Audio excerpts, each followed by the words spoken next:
పేరు మొహమ్మద్ కౌసర్ అబ్బాస్. నేను మచిలీపట్నం నుంచి నేటివ్ మచిలీపట్నం హౌస్‌బోట్ డ్రైవర్స్‌గా ఎంచుకుంటాను. నాది యాక్చువల్‌గా ఏంటంటే డ్రైవింగ్ ఫీల్డ్‌లో ఇట్టా 8 మంత్స్‌గా నేను డ్రైవ్ చేస్తూ 8 మంత్స్ నుంచి కళ్ళు బాగా మసకైపోయి చాలా ఇబ్బంది పడ్డాను.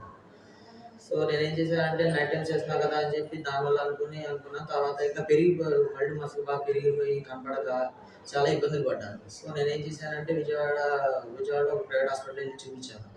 వాళ్ళేమన్నారంటే 40,000-50,000 అవుద్ది, ఖర్చు అవుద్ది, నీకు చాలా కష్టం ఇది అని చెప్పారు. సో, నేను అక్కడ అంత కట్టుకోలేక సరే కదా అని చెప్పి మళ్ళీ మచిలీపట్నం వచ్చేసాను. ఇక్కడ కూడా ఇంకో ప్రైవేట్ హాస్పిటల్‌లో చూపిస్తే నాకు సోరియాసిస్ ఉంది. సో, దానివల్ల ఇంకా ఖర్చు అవుద్ది. ఇంకా 45, 60,000 అట్లా ఆ రేంజ్‌లోనే చెప్తున్నారు అందరూ. ఏం చేయాలో తెలియక ఇటు అటు చాలా పని కూడా మానేయాల్సొచ్చింది. చాలా ఇబ్బందులు పడ్డాను.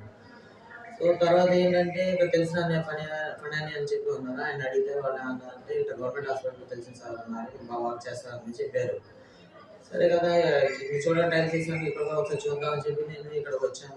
సార్ గారు కూడా మొత్తం నన్ను చెకప్ చేశారు. మొత్తం సోరియాసిస్ ఉన్న ఏం ప్రాబ్లమ్ లేదు. లేజర్ ట్రీట్మెంట్ చేస్తా అన్నారు. మొత్తం ఫ్రీగా చేస్తా అన్నారు. కొంచెం హోప్ ఇచ్చారు.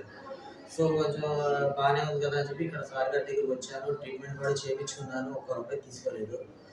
కళ్ళు కూడా ఎన్టీఆర్ సంస్థ ద్వారా చేపించారు. సార్ గారు చేశారు. చాలా అంటే ఇప్పుడు 8 మంత్స్ తర్వాత నేను ఇప్పుడు చేపించిన నిన్ననే ఆపరేషన్ అయింది. ఈరోజు చాలా బాగా క్లియర్‌గా కనబడుతుంది.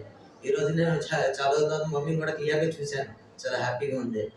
బందర్ ప్రజలు గానీ, ఎవరైనా ఉన్నా సరే, బందర్ ప్రజలని కాదు ఎవరు ఇబ్బంది పడుతున్నా సరే, ఏమి డబ్బులు పరేషాన్ కాకుండా ఇక్కడికొచ్చి మన సాగర్ దగ్గర చూపించుకుంటే చాలా బాగుంటుంది. సాగర్ నిజంగా థ్యాంక్ యూ సార్. చాలా బాగా చేశారు. Thank you.